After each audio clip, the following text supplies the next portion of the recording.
बिस्मिल्लाहिर्रहमानिर्रहीम। सैयदना अबू दरदा रज़ी अल्लाह ताला अन्हो से रवायत है, एक आदमी उनके पास आया और अर्ज़ किया कि मेरी एक बीवी है, मेरी माँ या वालिद मुझे उसको तलाक देने का हुक्म देते हैं।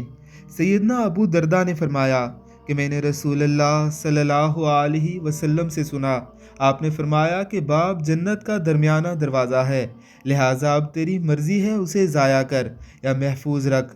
सुफियान कभी वालदा का जिक्र करते हैं और कभी वालिद का। यह हदीस सही है और अब्दुर्रहमान सलमा का नाम अब्दुल्ला बिन हबीब है। यकीनन उस आदमी की बीवी ने उसके वालिदैन से कोई ज़्यादती की हुई थी, जिस पर आका अलैहिस्सलातु वस्सलाम ने उसे बीवी की साइड देने से मना फरमाते हुए उसके सामने माँ बाप की शान बयान की।